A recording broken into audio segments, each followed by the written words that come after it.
Good morning, everybody. Deer Season Daily, October 22nd of 25. Got a full show for you today with news, updates, and of course, the tip of the day. So let's get right into it. But before we do, don't forget about our partner for Deer Season Daily, Rack's Big Game Supplements. You can go to racksmineral.com and find everything they have to offer there. You can also find your local dealer on the website as well. Again, that's racksmineral.com.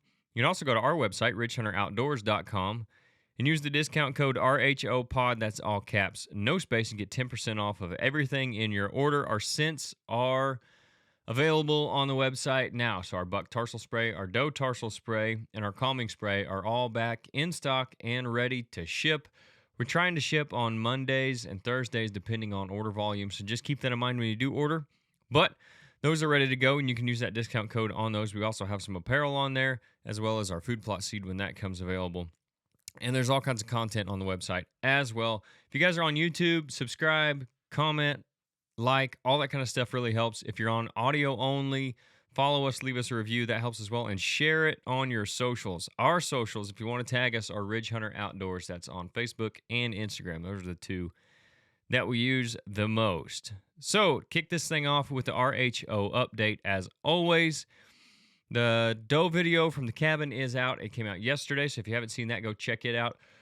We killed a doe. We killed some wasps. We had a good time. We got in and out of there before dark. It was a great evening over the food plot in the blind and accomplished the goal that we set out for taking a doe, at least one doe, off of that piece and taking some browse pressure off that food plot. They've just been mowing down the clover and Nebraska plot there.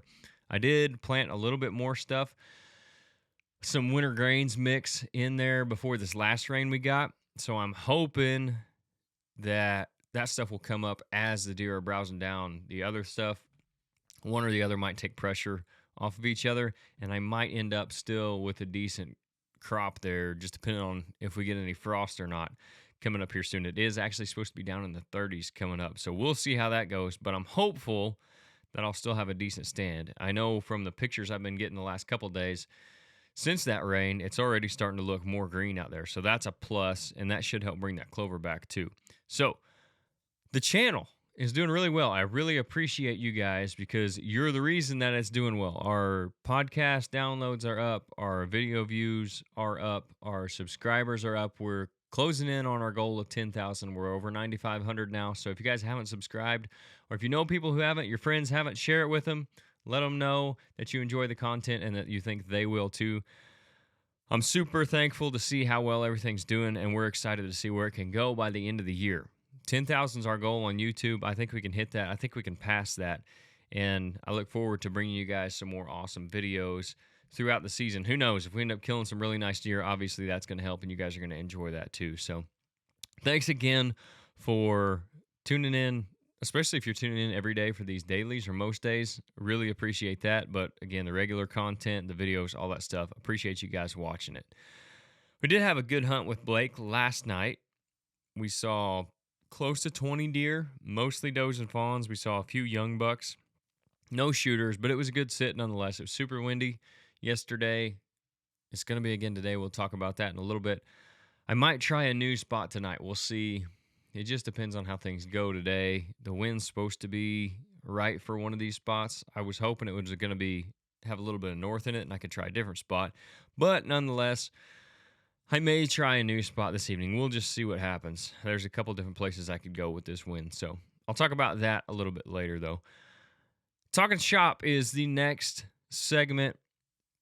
If you guys missed yesterday, this is the same one, but I'll let you know. We're starting to see some more bucks come in. We've had some decent bucks now. Still no monsters, but the ones we're getting in, we're starting to see some swelling to their necks and their bodies. You can tell their testosterone's getting higher and higher by the day, and they're starting to smell worse, which is a good sign that we're closing in on that pre-rut and rut. Obviously, you can look at the calendar and tell that too, but it's nice to kind of know where the deer are in that phase. And we're getting right into some of the better days here. Over the next week, we're going to have some of the best days of the season, especially if it stays cool. So it's good to see little visual confirmation there with the bucks that are coming into the shop that it is that time of year, and it's an exciting time to get out there and be in the woods. What's new? This one, I don't know if I said it in the intro or not, but there was some sad news out of Louisiana, and it was something that happened back in September as well to some people in Colorado. But there was a story on a 17-year-old hunter from Louisiana that was killed in his tree stand by a lightning strike. That reminded me of the two guys. I don't know if you guys saw it. There was a bunch of posts going around that these two hunters out in Colorado were missing. It turned out they were killed by a lightning strike too while hunting the mountains. They had a storm move in, and out there it moves in, weather moves in and out quick, and it ended up costing them their life. And same thing with the 17-year-old hunter. Storm moved in. Based on the story I read, a storm moved in right around sunset and ended up having a lightning strike and killing that young hunter. So just a reminder to be safe out there and make good decisions when it comes to hunting. I know a lot of us like to push the envelope a little bit, especially when it comes to weather, or if you got time off and you feel like you got to get out there and go, you might push it a little bit on safety, whether it's these super windy days or it's storms moving through. Just remember what we're doing. It's deer hunting. Yeah, we all love it, but it's not worth that. So just keep that in mind. I thought that was a reminder for all of us. Not awesome news, obviously, and something you never want to see. But if you don't want to see it again, be safe, make good decisions, and just don't push it. There's really no reason to. So I'm not saying that kid or those guys in Colorado, either one, were at fault for what happened to them, because who knows? Like, things do happen and weather moves in. You don't know, and it wasn't predicted.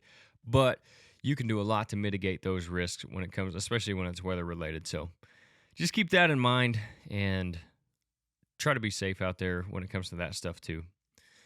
That leads us into the weather and movement predictions. Just talking about weather.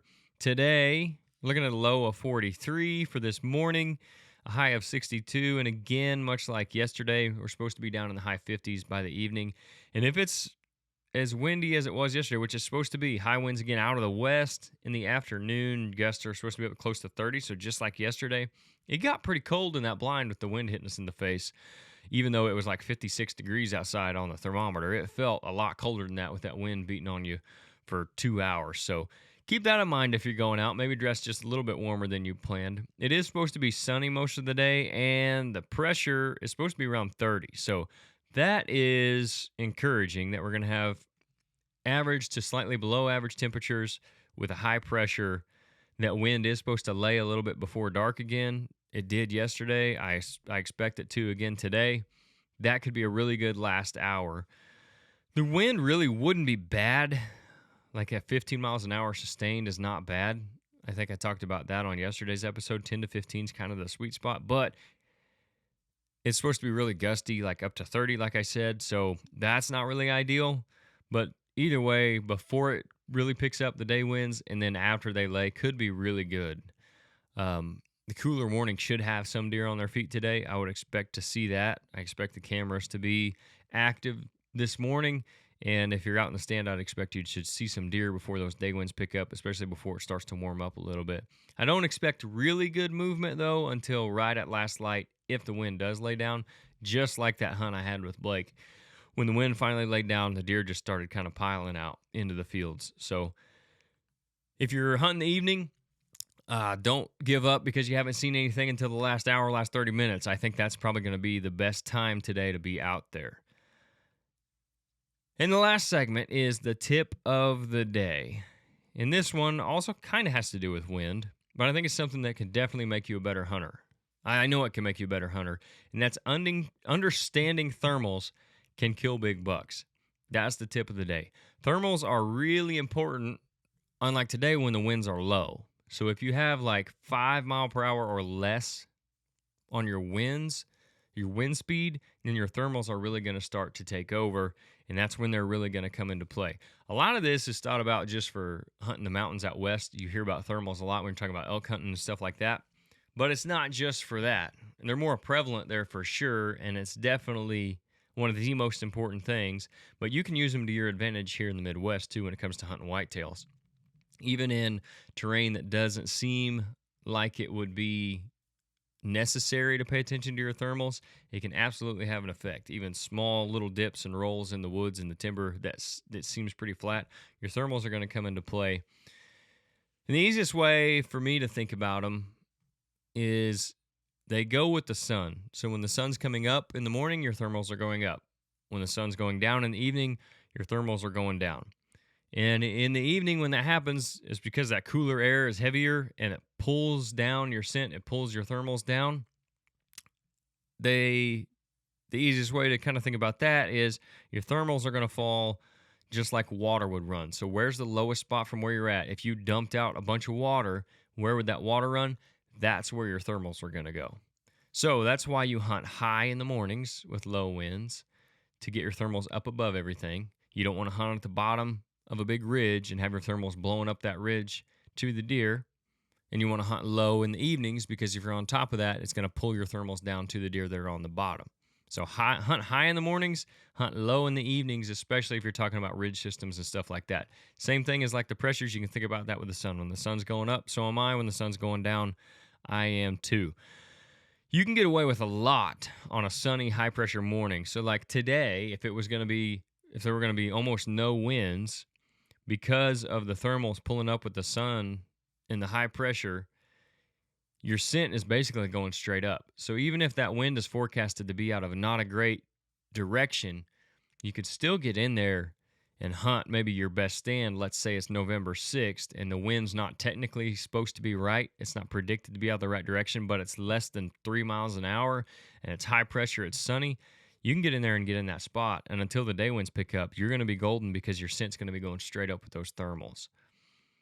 Evenings, when the wind dies, can be tough because you have to be lower than the deer to avoid them getting your scent. So like in the mornings, if you're up in a tree, even if you're not completely on top of a ridge or something, your thermals are likely just going to go straight up and go over the top of those deer anyway.